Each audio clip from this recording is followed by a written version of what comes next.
Hello, everybody, and welcome to the next episode of our Rimworld Gravship series, where we are still following our original colonists, Sydney, Maddie, and Yeti, in their journey as they escape the pursuit of the ever-encroaching mechanoids. Last time, we actually had a few things happen. We have currently a wildfire that is making its way across the map. We got attacked by porcupines, as well as a maddened squirrel. We have a random stallion shambler here as part of an anomaly event that is just kind of seems to be vibing. It's not really a threat to us at the moment, not within sight. We have local wildlife is being threatened by the fires, but yeah, we have our protective wall just about completed, so we'll be a little bit more prepared and more protected from random events. But aside from that, we'll see what we have in store for us this session. Yeti is recovering from the porcupine attack. She did get quite a few hits from porcupine quills, some scratches, but nothing terribly threatening. Consciousness is good, just slightly out of sorts. Nothing that can't be tended to. We have our cotton growing, which is good. I'm glad that Yeti was able to get that planted before she was injured. And our rice is growing as well. We are not hurting for food at the moment, which I think is great, because if you'll recall, and we'll just bring ourselves to the world map here, we have identified an ancient stockpile up here, which will contain a grav core, as well as some additional gravlite panels, which we can use to upgrade and expand our ship.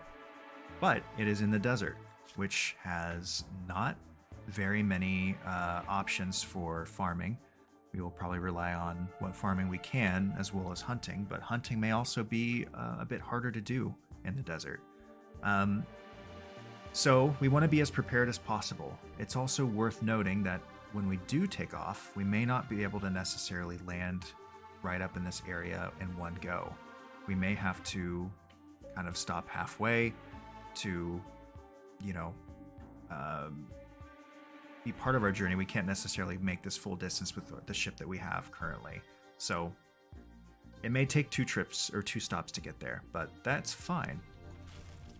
But with that being said, our goal will be to have probably a better, larger fridge so that we can have a pretty good amount of food stockpiled in anticipation of the fact that we may be limited in what we can grow and obtain on site. I guess actually what we could do as well, this could be an option. If we land maybe like here. So we have a temperate forest here. Growing period is pretty good. 50 out of 60 days of the year. There is increased plant life, oak tree grove, mixed biome. Some interesting spot. Oh, our game is not paused. If we stop here, this is a stone road, which increases your movement speed. We could land here and send a brief expedition up here into this tile to fetch this stuff and then just bring it back. And then so that way we don't necessarily have to spend a lot of time in the desert, but rather just a quick in and out to get the goods and get back out and then see where we go from there. So that could be our best option, actually. Let's do a steel door, because I don't trust that the fire will not burn through a door. There we go. Oh, okay.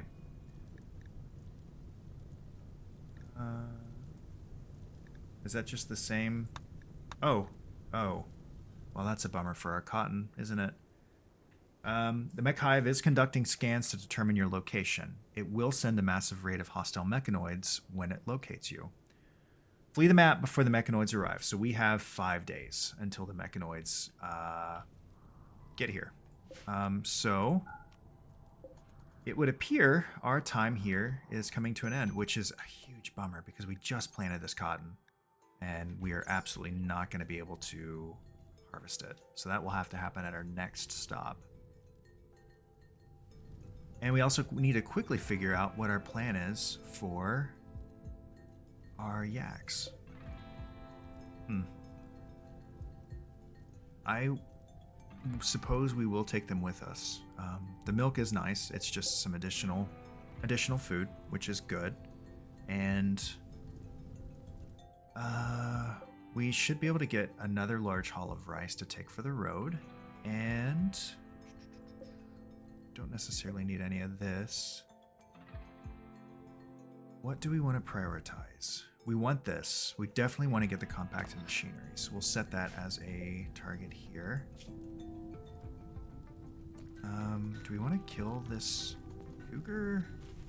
We probably will need to kill that cougar before too long, but let's let the fire put itself out, and we will start getting ourselves ready, I guess, to leave.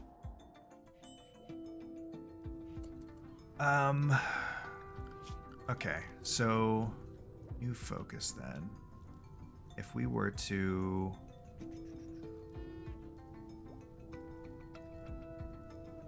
our fridge and stuff is gonna kind of extend out this way. Recreation or like a rec room could be more up here or up here. We could say that since our power is secured here, maybe our solar array should be over on this side. So let's tentatively plot this out. So we have walls here, here, and here. If we,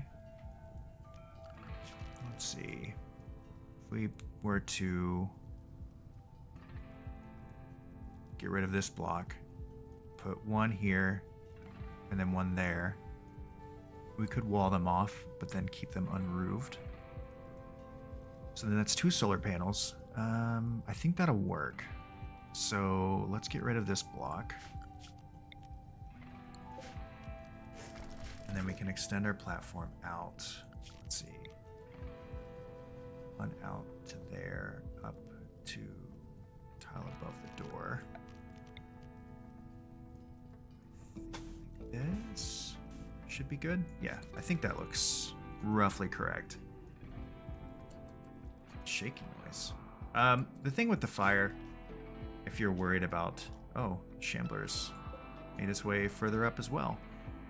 If you're concerned at all about this fire, I think it's a mechanic. I'm pretty sure it's connected, but once a fire spreads over a certain percentage of a biome or of a map, it will trigger rainfall.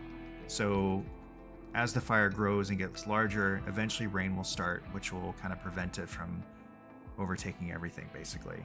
What I want to be sure of, though, is that it doesn't hit our... Yeah, see?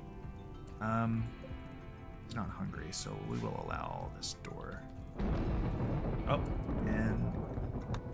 Yeah, rainy thunderstorm. So you can see the fire has crossed a threshold, and it's triggered the rainfall, and it's going to put itself out. So that is perfect. So we can have somebody mining this compacted machinery to get some more components, at least the last of the components that I'm aware of on this map. We will not have time to get any of the rest of the steel, most likely. Probably not. It would be a bit inconvenient. And we'll get ready to move along. Such a bummer. I was really enjoying this little area that we've got here, but unfortunately, the mechanoids don't care. Let's see how much we have here, if there's any more hidden behind. There is.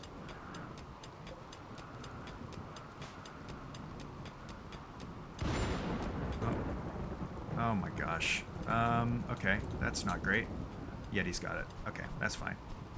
Luckily it is raining, so the fire will put itself out anyway, but that would have been not great to see our crops burned to a crisp. Great. So that's one important thing taken care of. Yeah, we'll be able to get one more good haul of the food. Let's build another shelf as well, just so we can make sure that we are getting enough. Let's build 2 more. Make sure we're getting enough food stored. Then we want to link. Okay, those are all linked. I think I did that correctly. Yes. Perfect. Okay, and looking good. So let's get the first solar panel down. And we can make room for the second one, actually. We just construct that. It's going to get a little goofy with how this all looks, but I'm going to make it work. It's automatically connected because we have our conduits coming through here. So there's our first one. It's already operating at the maximum capacity. Okay. And then let's get our, let's see, 1, 2, 3, 4. So 1, 2, 3, 4. Yep, 16 tiles. And they can walk over it, so it doesn't completely block off their path here. It's just a little awkward. Ooh. Okay, lock this door. Do not allow them through that because the Shambler has made its way through. I don't know how threatening that is. And I don't want to risk it quite yet. Okay. Power. Let's get another solar panel down.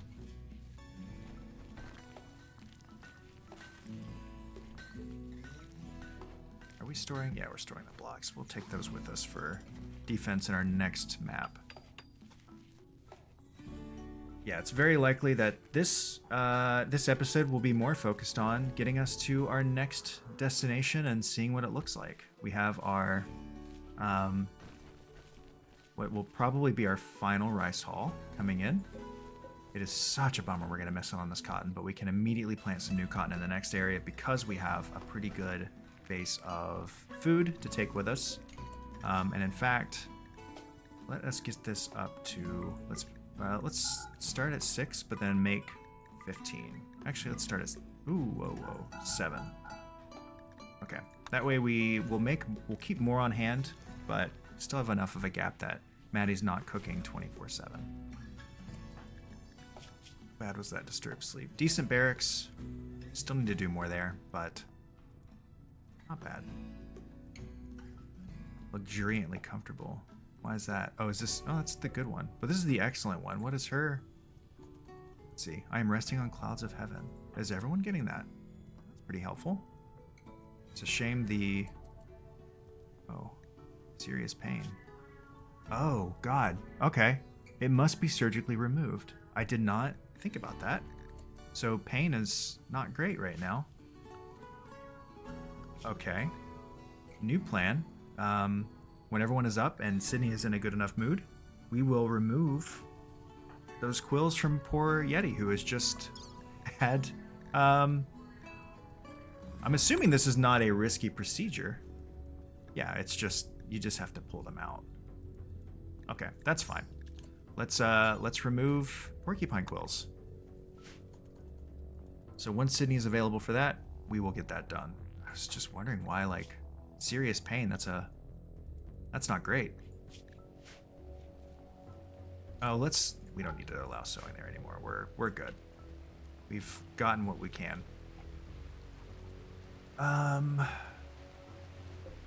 It's a bummer we didn't get a chance to grow any hay grass for the road, but is that all of them? Yes, okay.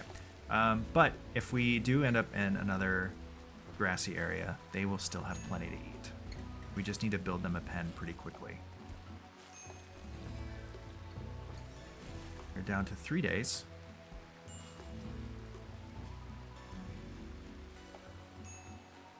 Air break risk. What is wrong?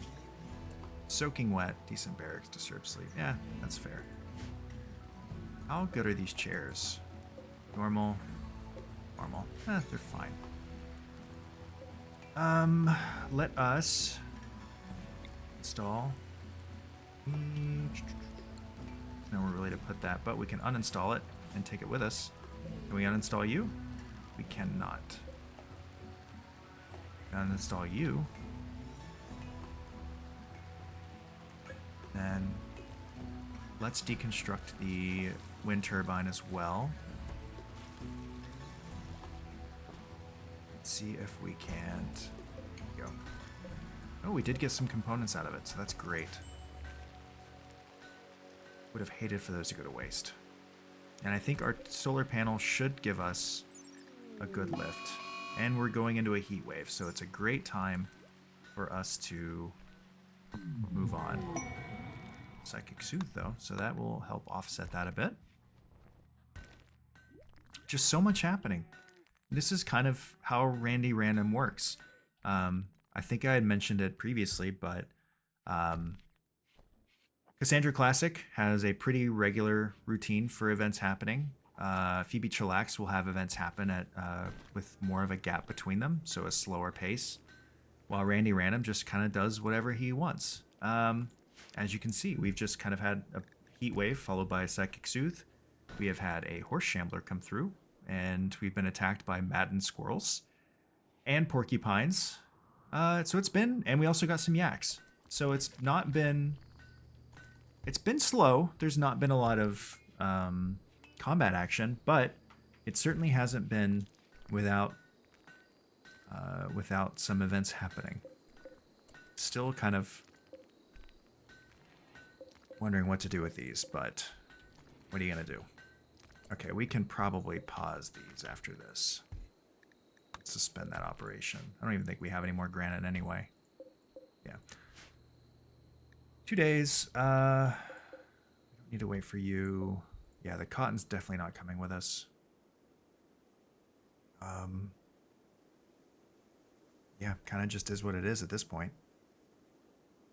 We have what we have. Is there anything else of interest that we want to... We could take the jade. Yeah, let's grab that jade. Oh, wait. Where's the Shambler? Did the Shambler leave? I think the Shambler might have moved on. I believe so. Okay. Let's allow this. Let's grab those jades. Are you hungry? No. Because... Oh, and some steel. Take that with us as well. We can sell this jade for silver later on. We could also technically use it as a construction material, I think, if we wanted to make art, but it does have good value. So if we run into traders when we moved on, that will come in handy.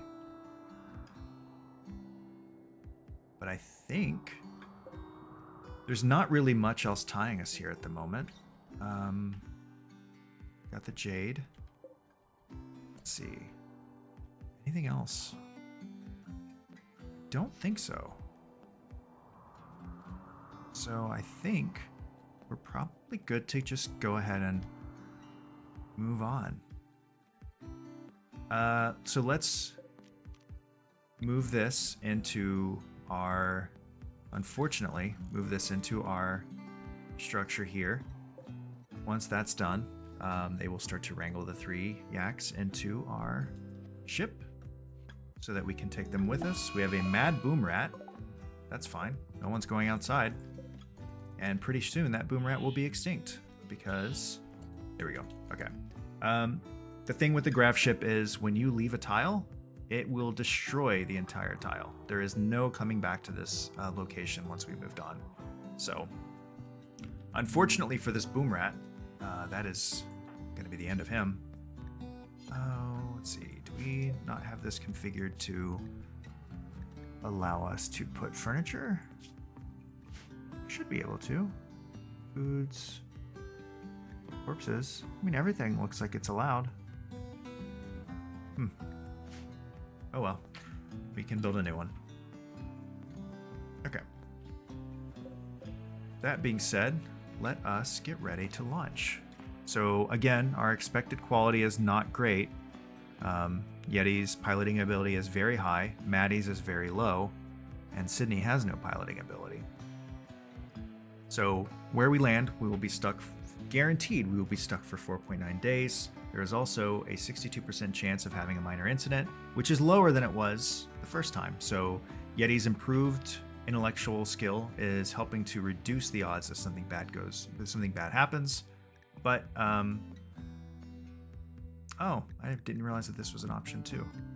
And I manually pulled them in. Cool. All right, we are prepping for liftoff. So long. Ooh, should have grabbed that urn. Oh well. current map, as well as anything not on the Gravship substructure, will be permanently lost. So let's get going. So yeah, like I said, we couldn't reach this tile in one shot anyway. I think I'm worried about the idea of landing too close to one of these. We are neutral with them, but I am worried about landing too close, lest we make them a little unhappy with our proximity. So I think we land kind of up here in the mountains. Pretty good growing seasons, pretty tolerable temperatures. Forageability is good. It's grassy, so our yaks will be happy. Minimal diseases per year, not as easy, you know. Obviously, the desert is a bit safer for diseases, but no pollution. I think. Let's see, mixed biome. What are the differences here? Mixed biome. We could see what that looks like. Let's try a mixed biome. Limestone slate, movement difficulty 4. Yeah, I mean, there's like 5 days less of growing period, but I think we'll be fine with that. I'm just curious what a mixed biome is. So yeah, let's do it. All right. And we're off. Goodbye, Cotton. Try again. Yeah, you can see our little crash site here. It is no longer livable. All right, what have we got? Yeah, you can see. Ah, that's what mixed biome means. Ooh. So we have this exposure here to the edge, this exposure, and then up here we have exposure as well. But you can see, well, there's a decent growing area right here, and also right here and right there. So that's pretty good. I think if we land like right here, we can sort of Can we build? Let's see.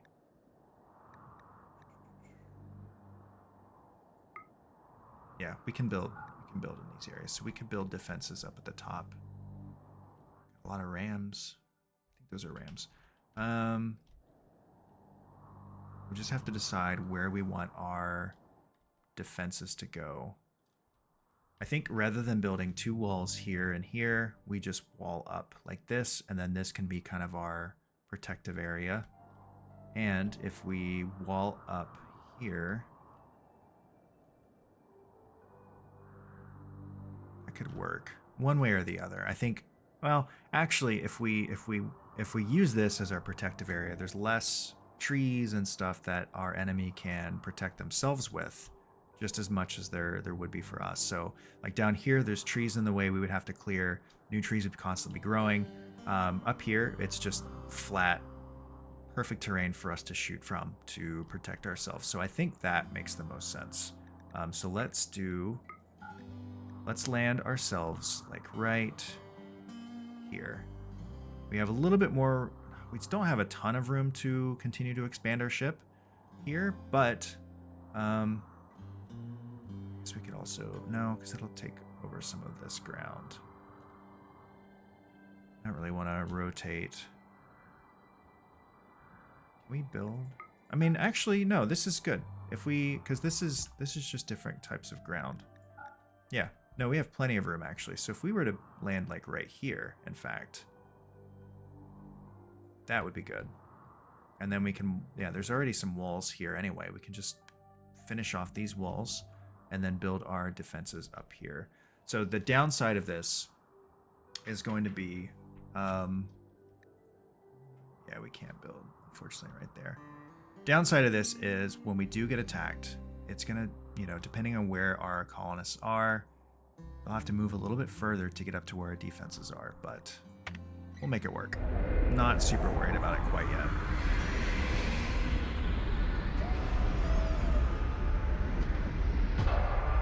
That turkey should absolutely have been cooked by that. All right. First things first. We have 168 wood. let us build just a quick pen for our animals. Structure, let's get a fence. Let's just get it up somewhere. Like, it's, yeah, there's like, there's very, very little material requirement, which is great. So let's build, nope, wood fence. Okay. I think if we just build it pretty large, should be good. And then we can grow there. I know it's cutting through trees, which is going to be kind of annoying actually, but that gives us some additional wood anyway.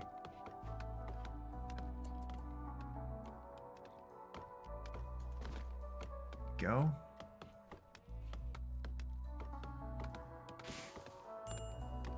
Oh boy. Are they slow at chopping down trees?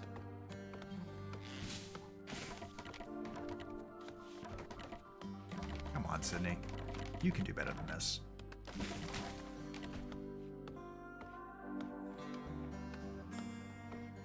So close. Yeti is so much faster at chopping down trees. That's crazy. Major break risk. Sydney, what's going on? Want womanly rector apparel. Ah, right. So that's our current problem, is we don't have a way to make her the apparel that she wants. We have 34 leather, which I don't think is going to be enough for us to craft what she needs. We can try, if we get a hand tailor bench and pop it like right here, maybe we can make it work? Possibly not.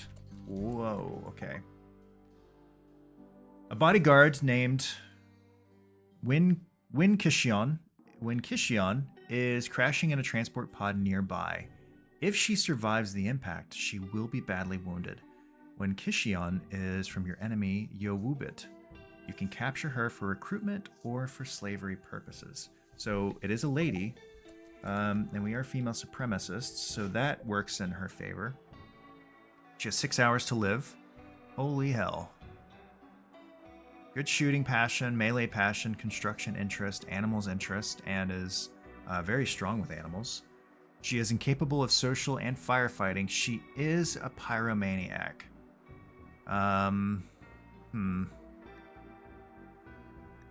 This is interesting. This is an interesting option. What about her health? She has no major health issues. She's 43. Her daughter is Sitit? Hold on. Hold on. Breaking Sitit out. Wait a minute. Oh. That is 3 days that's going to take. Okay, well.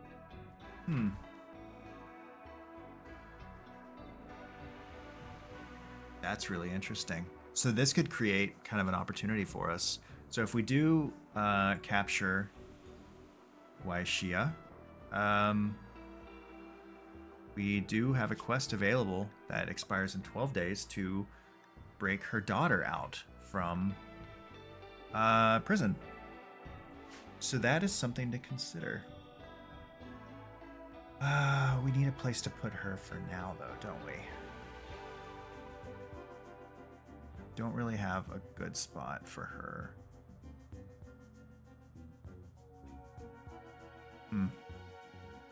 Well, this is something to think about. We do have our pen almost completed, and we now have someone that we will potentially rescue. So, unfortunately, we're at time for this session. So, we have a lot to think about going into our next little playthrough. So, if you have thoughts, our options are to rescue this person, well, I guess imprison this person and convert them to our cause and our ideology, and then potentially to maybe instead of going towards our current objective, which would be this ancient stockpile and the Grav core, we take a detour back down here, land closer to where her daughter is being held prisoner and do a rescue operation so that we kind of get 2 for 1. And the two are, I mean, they're family. So ideally, we would want to keep the family together, especially because they both fit within our potential feminist supremacy ideology. So, yeah, let me know your thoughts on this. If we should go that route, or if we should simply let this person perish and focus on the objective at hand, which is, of course, ourselves. But, you know, quite a thing to leave us on, quite a cliffhanger. But thank you so much for watching again. And as I've said before, you are more than welcome to catch me live on Twitch. Currently, my schedule is Sundays, Tuesdays, and Wednesdays at 7 p.m. Eastern Time, and I'll have the link in the description below.